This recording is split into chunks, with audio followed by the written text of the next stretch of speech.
Bonjour à tous et bienvenue pour ce nouveau numéro de Mobile et Tactile qui va être aujourd'hui consacré à un certain nombre ou de mises à jour ou de réponses à diverses questions qui m'ont été posées. Par rapport à des mises à jour, j'ai fait deux mises à jour majeures ces derniers temps. Enfin majeures, ces mises à jour sont présentées comme majeures mais au final n'apportent pas tant de choses que ça. Sur mon HX 4700 que j'ai toujours et qui me sert donc plus en consultation internet pour regarder des vidéos, sur cette HX, j'ai donc mis la dernière mise à jour développée par XDA Developer qui est la Windows Mobile 6.1 qui est une version classique que je vais vous montrer donc tout de suite. Pas grand chose sur cette mise à jour. J'avoue que j'étais un petit peu déçu parce qu'elle apportait. Voilà, donc là, je vais zoomer un tout petit peu pour que vous voyez ce dont il s'agit.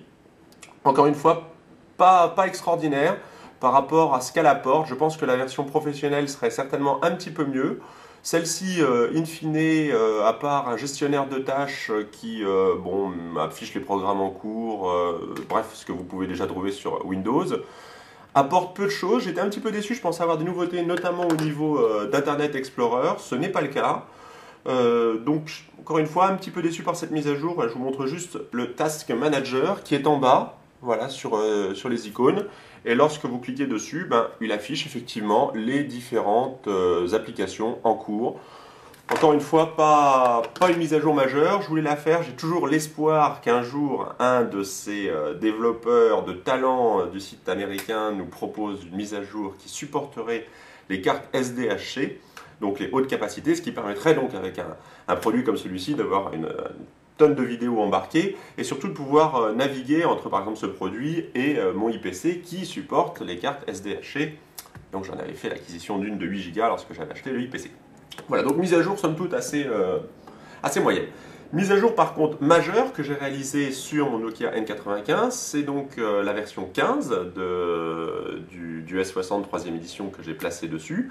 Alors cette mise à jour corrige un certain nombre de bugs ou de lenteurs qui avaient pu apparaître sur l'ancienne version.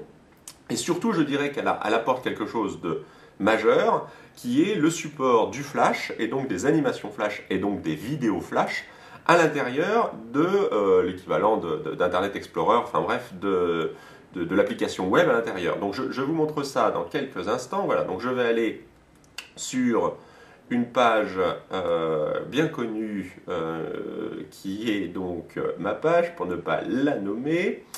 Voilà, pof pof pof, mobile, tac. Alors, normalement, il y a des signés automatiques. J'avoue que je n'y vais pas tous les jours sur celle-ci. Voilà. Et voilà.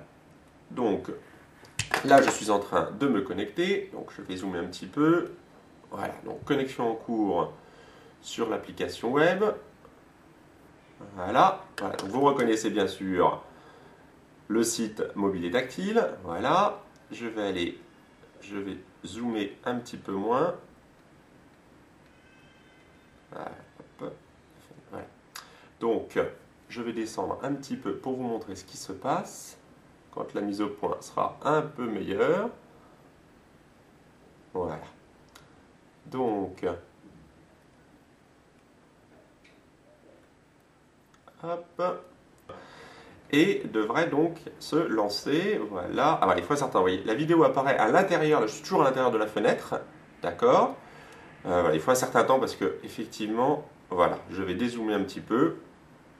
Voilà. Donc là, je me retrouve avec une fenêtre qui est à 50%. Voilà, je zoome un petit peu, donc beaucoup plus visible. Et là, vous voyez à l'intérieur de l'image, vous pouvez constater la vidéo et vous voyez à l'intérieur donc de la vidéo les boutons traditionnels de YouTube pour lancer la vidéo. Donc je vais essayer de la lancer.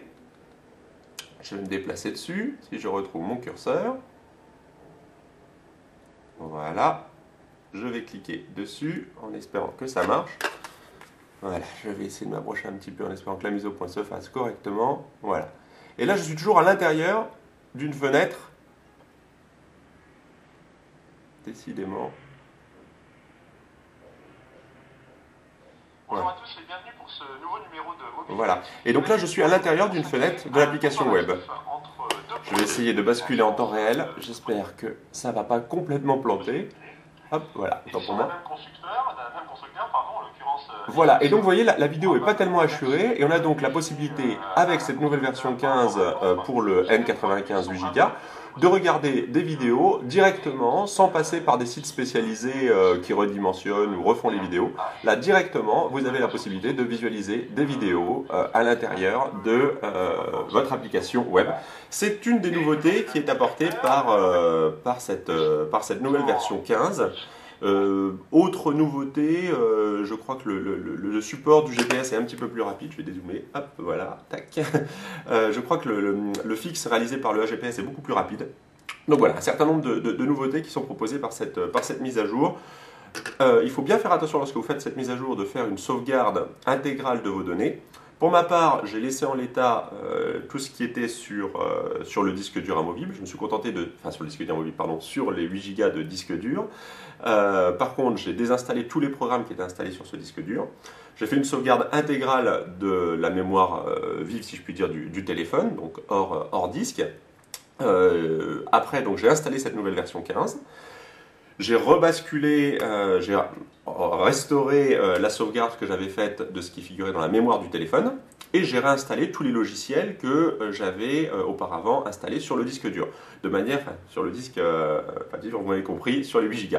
Bref, tout ça pour que l'installation soit réalisée la plus proprement possible. Si vous parcourez les forums, vous verrez qu'un certain nombre de personnes ont eu des soucis, des programmes qui ne marchaient plus. Donc faites vraiment attention, lorsque vous faites cette mise à jour, faites-la proprement, de manière à éviter des conflits logiciels entre des produits qui fonctionnaient sous l'ancienne version et pas la nouvelle version. Voilà, par contre, après cette mise à jour, point très important, vous ne pouvez plus regarder le film Superman qui était livré avec. En tout cas moi pour ma part je ne peux plus. Je pense qu'il y a des certificats de sécurité qui marchaient avec l'ancienne version et qui ne marchent pas avec la nouvelle version. Je précise que la mise à jour a été réalisée avec le numéro de série du téléphone d'origine, c'est-à-dire qu'il s'agit donc d'une mise à jour qui est proposée par SFR. SFR propose bien dorénavant la mise à jour sous cette version 15. Dernier point par rapport à mon IPC.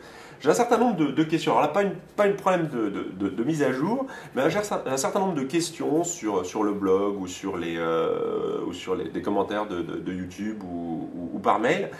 Des questions qui me sont posées sur l'utilisation de la console, donc qui s'ouvre par CTRL-ALT-T. Voilà.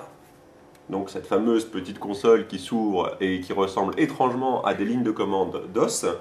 Donc un certain nombre de questions sur cette console ou sur l'installation de divers logiciels. Plutôt que de vous faire des descriptions et réinventer la roue, je vous conseille vraiment très fortement d'aller voir différents sites, dont deux que j'ai retenus et qui sont vraiment très bien mis à jour, très pédagogues. Donc ces deux sites sont Blogy, B-L-O-G-E-E-E, donc premier site, et deuxième site IPC Logiciel. Donc vous tapez ça, IPC plus loin logiciel. Vraiment deux sites qui sont extraordinaires. Les équipes qui s'en occupent vraiment font un très bon boulot. Et que ce soit en termes d'actu, que ce soit en termes de trucs et astuces, de tests matériels liés à ce IPC, vraiment beaucoup de choses. Très intéressantes. Par rapport à une question plus précisément qui m'a été posée, et qui rejoint un certain nombre de difficultés liées à l'installation de logiciels, où parfois il est nécessaire pour installer un logiciel de recopier un certain nombre de lignes de commande que vous trouvez par exemple sur Internet.